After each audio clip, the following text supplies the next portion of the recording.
നമസ്കാരം, ഞാൻ അഞ്ജു. വിജയ് ന്യൂസിലേക്ക് സ്വാഗതം. ജനകീയ പ്രക്ഷോഭം ശക്തമായ ശ്രീലങ്കയിൽ നിലവിലുള്ള ആക്ടിംഗ് പ്രസിഡന്റായ വിക്രം സിംഗെ പുതിയ പ്രസിഡന്റായി തിരഞ്ഞെടുത്തു. പാർലമെന്റിൽ നടന്ന തിരഞ്ഞെടുപ്പിൽ 224 എംപിമാർ വോട്ട് ചെയ്തു. ഇതിൽ 134 പേർ റെയിലിനെ പിന്തുണച്ചു. മുൻ വാർത്താവിതരണ മന്ത്രിയും അഴിമതി വിരുദ്ധ നേതാവുമായ ഡല്ലാസ് അല്ലാഹു പെരുമയുടെ വിമത നീക്കത്തെ പ്രതിപക്ഷം പിന്തുണച്ചെങ്കിലും ജയിക്കാനായില്ല. ജനകീയ രോക്ഷത്തെ തുടർന്ന് രാജ്യം വിട്ടോടിയ മുൻ പ്രസിഡന്റ് ഗോട്ടാബായ രാജപക്സെയുടെ കാലാവധിയായ 2024 നവംബർ വരെ റെയിലിന് പ്രസിഡന്റ് പദവിയിൽ തുടരാനാകും.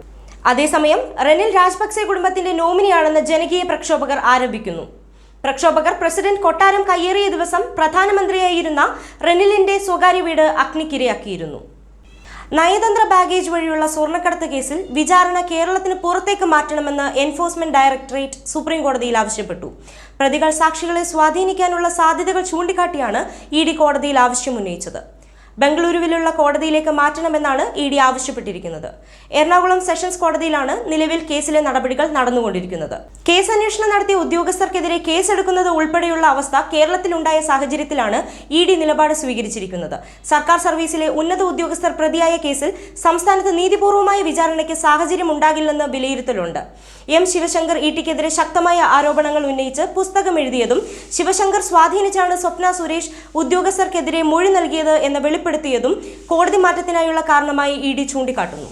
തുടക്കം മുതൽ കേസ് അട്ടിമറിക്കാൻ സംസ്ഥാന സർക്കാരിന്റെ സംവിധാനങ്ങൾ ശ്രമിക്കുന്നു. ഹർജി 26ലേക്ക് മാറ്റി. സ്വപ്നയുടെ അഭിഭാഷകന്റെ ആവശ്യപ്രകാരമാണ് ഹർജി മാറ്റിയത്. ഒരിടവേള. കേരളത്തിലെ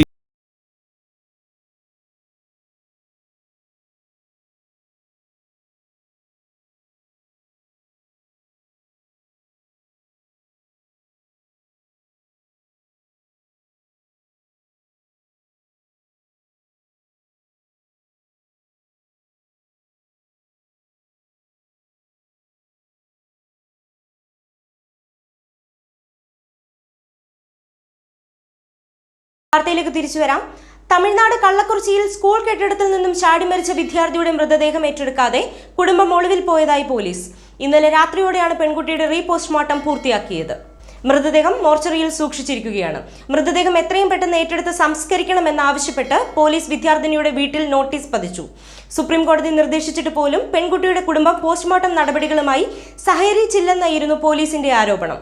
ചൊവ്വാഴ്ച രാവിലെ കുടുംബം നിർദ്ദേശിക്കുന്ന ഡോക്ടർമാരെ കൂടി മെഡിക്കൽ ബോർഡിൽ ഉൾപ്പെടുത്തണമെന്നാവശ്യപ്പെട്ട് പെൺകുട്ടിയുടെ പിതാവ് സുപ്രീം കോടതിയിൽ ഹർജി നൽകിയെങ്കിലും കോടതി തള്ളി.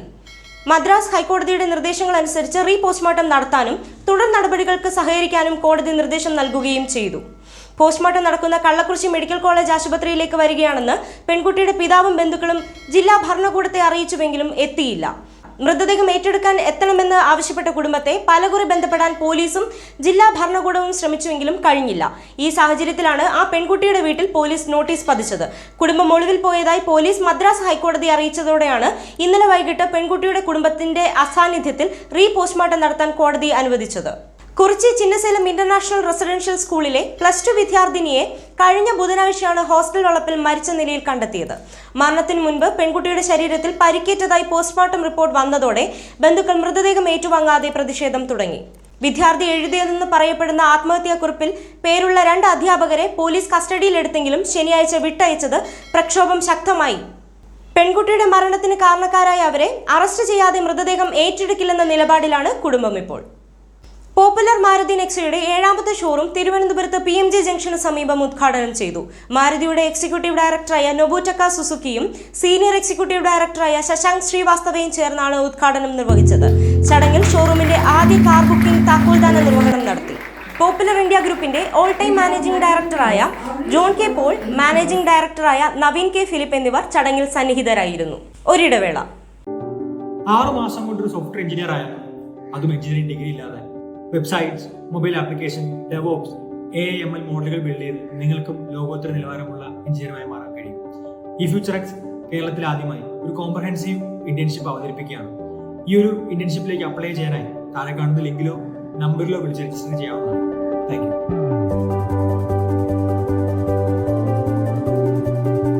വാർത്തയിലേക്ക് തിരിച്ചു വരാം.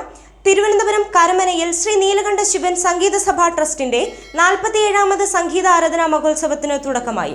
ട്രസ്റ്റ് ചെയർമാൻ പി മഹാദേവന്റെ അധ്യക്ഷതയിൽ നടന്ന ചടങ്ങിൽ സായിഗ്രാമം എക്സിക്യൂട്ടീവ് ഡയറക്ടർ ആനന്ദകുമാർ ഭദ്രാദീപം തെളിയിച്ച് ഉദ്ഘാടനം ചെയ്തു.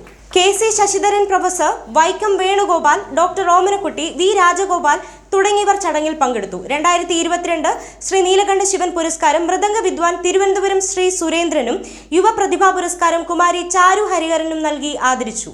News desk, Vijay news.